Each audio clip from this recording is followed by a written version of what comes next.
Plusieurs pièges étaient tendus aux casques bleus samedi au Mali. L'une des attaques a été perpétrée par des assaillants armés non identifiés à Tombouctou. Un casque bleu y a été tué, succombant à ses blessures. Un autre casque bleu nigérian a été blessé dans la même attaque. Près de Tessali, dans la région de Kidal, 3 casques bleus tchadiens ont été blessés lorsque leur véhicule blindé a heurté un engin explosif improvisé.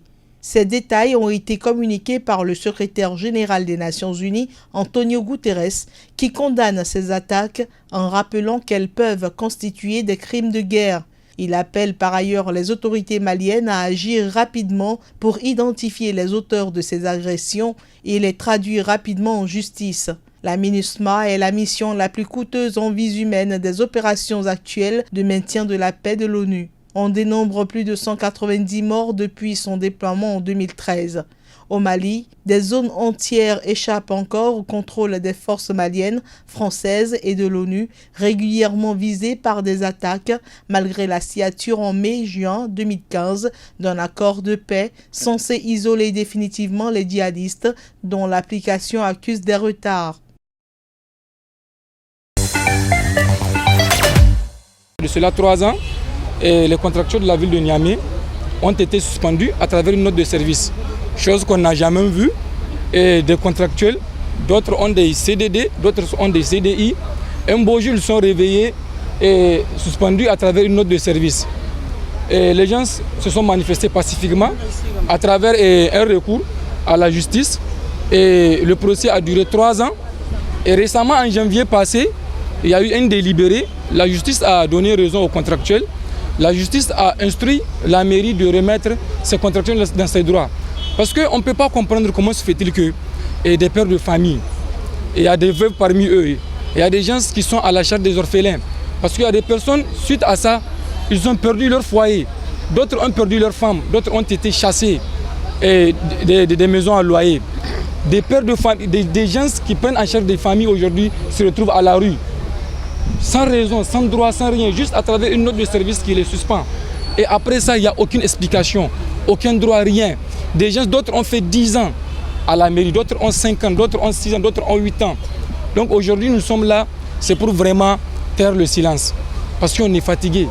Depuis janvier, qu'il y a eu le délibéré, en mars, le président de la délégation spéciale de Niamey a reçu une copie du délibéré et il n'a jamais cherché à rencontrer nos délégués pour au moins échanger, essayer de trouver une issue par rapport à ce problème. C'est vrai, la justice avait demandé à ce que les gens soient dédommagés. La ville demande qu'ils n'ont pas de ressources. Mais nous n'exigeons pas à ce qu'on nous donne de l'argent. Il y a des personnes qui sont là, eux, ils ne veulent que retrouver leur travail. Ils peuvent surseoir sur les 3 ans, sur les droits des 3 heures là. Mais eux, ce qu'ils veulent, c'est retrouver leur emploi, retrouver leur gagne-pain. Parce qu'ils ont une charge. Et ce n'est pas facile. Et aujourd'hui, nous sommes là, c'est pour faire savoir au père de la nation, vraiment, il n'a qu'à essayer de tourner le regard vers ces mères, pères de famille qui sont là, qui ont été mis à la rue injustement et sans droit. Forum des télécoms à Lomé. La 2e édition est tenue ce 17 mai. Date retenue pour la célébration de la Journée internationale de télécommunications. Le forum là apporte une lumière à la population pour savoir quels sont leurs droits. Parce que lorsque vous achetez du crédit de communication, par exemple, c'est votre argent, vous devez être en mesure de savoir qu'est-ce qui est en retour, qu'est-ce qui vous est dû. Lorsque vous allez par exemple au Bénin, avec 400 francs, vous avez une communication, un forfait de 500 mégas. Alors qu'à Lomé, par exemple, vous avez 200 mégas. Pourquoi cette différence de prix? Quels sont les objectifs qu'on leur a assignés avant de pouvoir appliquer ces tarifs? Quel est l'objectif? Parce que vous n'êtes pas sans savoir que lorsqu'on accorde une licence à un opérateur de téléphonie, ils ont un cahier de charges qu'ils doivent respecter. Voilà, donc c'est une invite pour la population, ou bien une adresse à la nation pour pouvoir connaître ses droits en matière de télécommunication. Plusieurs communications abordant le développement en matière de la télécommunication et de la révolution numérique ont été exposés aux acteurs de la société civile, de la santé et autres personnalités à travers le thème « Réduire l'écart en matière de normalisation ». Un thème retenu cette année sur le plan mondial pour la célébration de la 54e journée internationale de télécommunications. L'UIT est censé être l'organe qui régule tout ce qui est réglementation en termes de télécommunication. Donc, les normes qu'ils instituent doivent être respectées par chaque pays pour que la communication soit harmonisée dans les pays. Donc, ils initient des journées pour pouvoir rappeler les engagements pris les uns les autres pour pouvoir atteindre les objectifs qui se sont fixés pour le développement durable. Les organisateurs du Forum des télécoms à Lomé s'engagent à œuvrer pour éclairer les utilisateurs de la télécommunication sur leurs droits en matière des normes requises et surtout en matière de la consommation des produits des réseaux de téléphonie mobile GSM. Le Cameroun a célébré ce lundi la 47e édition de sa fête nationale, placée cette année sous le thème « Unité dans la diversité », un atout majeur du peuple camerounais dans sa démarche résolue vers l'émergence. Une grande parade civile et militaire a été présidée dans la matinée par le gouverneur de la région du littoral, Samuel Dieudonné Iva Diboa. Nous avons vécu en direct une diversité sociale, une diversité de culture, une diversité d'événements, mais tout cela faisant la richesse de l'unité du Cameroun et la richesse de la région du littoral.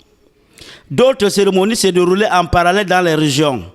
Ndop et Kumbo dans le nord-ouest du Cameroun, il y aurait eu des affrontements avec pour bilan 2 hommes tués. Ce rendez-vous annuel intervient depuis quelques années dans un contexte sociopolitique tendu, marqué notamment par la guerre contre la secte islamique Boko Haram et le conflit armé qui sévit dans le nord-ouest et le sud-ouest, les 2 régions anglophones sur les disques contre le Cameroun.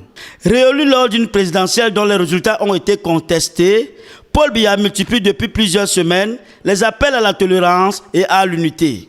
Son compte Twitter affiche ainsi de nombreux messages en français et en anglais appelant à l'unité nationale, un registre qui lui est inhabituel et qui pourrait être le signe d'un changement d'attitude. Près de 4 mois après son investiture, Félix Tshisekedi, le nouveau président de la République démocratique du Congo, a nommé ce lundi l'ex-ministre Sylvestre Ilunga Ilokamba Premier ministre. L'annonce de cette nomination a été faite par le porte-parole du président. Précédemment directeur général de la Société nationale des chemins de fer, Ilunga Ilokamba a été nommé en vertu de l'accord politique entre Félix Tshisekedi et son prédécesseur Joseph Kabila, a-t-il précisé.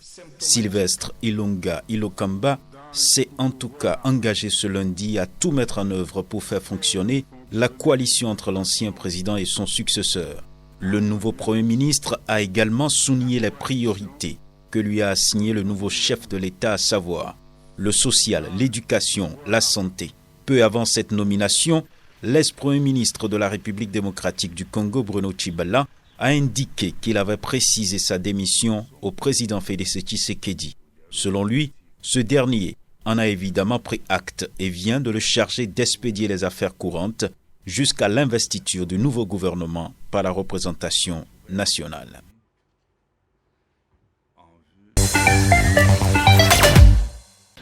L'enlèvement d'otages français tout récemment au Bénin fait craindre une possible propagation de l'extrémisme violent et montre bien qu'aucun État du Conseil de l'Entente ne se sent à l'abri des attaques extrémistes. C'est pourquoi le secrétariat exécutif du Conseil de l'Entente mène la réflexion afin de trouver les voies et moyens pour établir un espace de dialogue permanent et constructif capable de désamorcer les processus de radicalisation.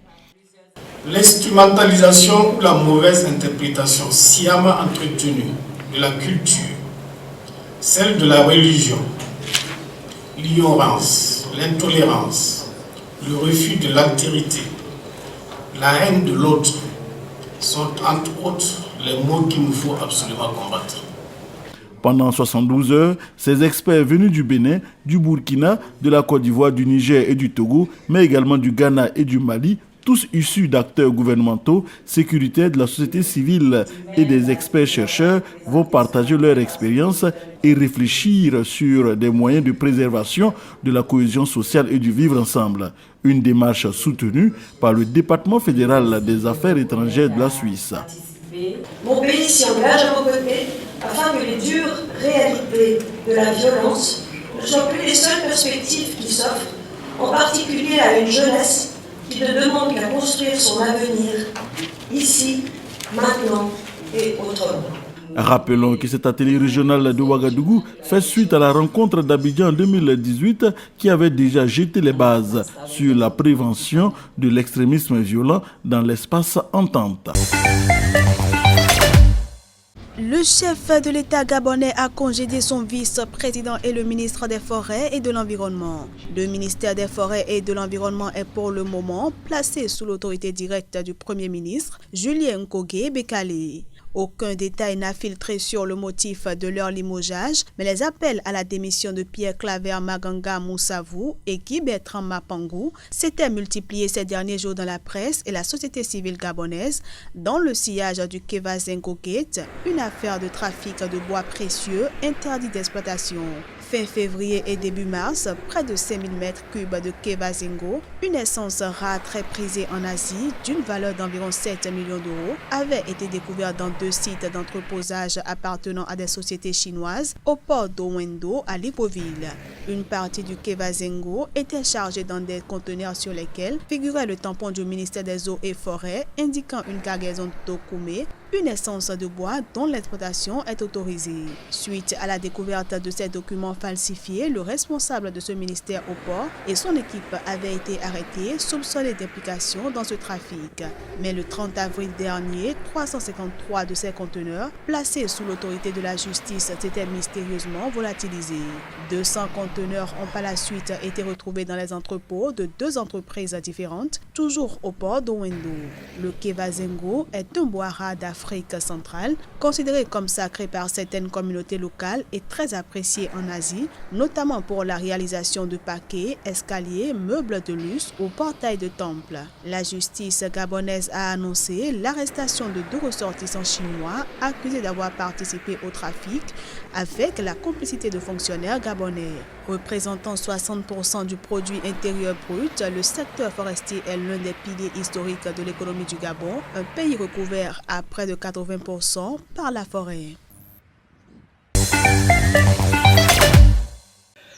Donner aux membres des démembrements du Relève-K des outils pour animer des discussions sur les questions de gouvernance, de démocratie et de participation politique de la femme, c'est l'objectif principal de ce programme de formation. Le contenu portera sur la présentation des thématiques et des travaux de groupe pour approfondir les échanges. Notre rôle est de leur donner les connaissances nécessaires sur la notion du leadership, la notion de gouvernance, la notion de démocratie, pour les aider à mieux s'affirmer au sein de leur communauté. Une 60aine de femmes des différents arrondissements de Bangui et d'autres localités proches de la capitale participent à cet atelier. À l'issue de cette formation, les connaissances des membres du réseau pour le leadership de la femme en Centrafrique, Relève-K, seront améliorées par l'objectif du développement et de l'agenda 2023. On nous a vraiment montré qu'il faut vraiment qu'une femme participe dans la vie, dans la prise de décision au niveau local, au niveau national. Vraiment, autant que femme, si aujourd'hui, nous avons vu par rapport au contexte de notre pays, si aujourd'hui les femmes se lèvent en grand nombre pour agir, pour décider, vraiment on aura un nouveau changement dans le pays. Cette activité est réalisée avec le financement du Fonds des Nations Unies pour la consolidation de la paix et l'appui technique de l'Organisation internationale ONU Femmes.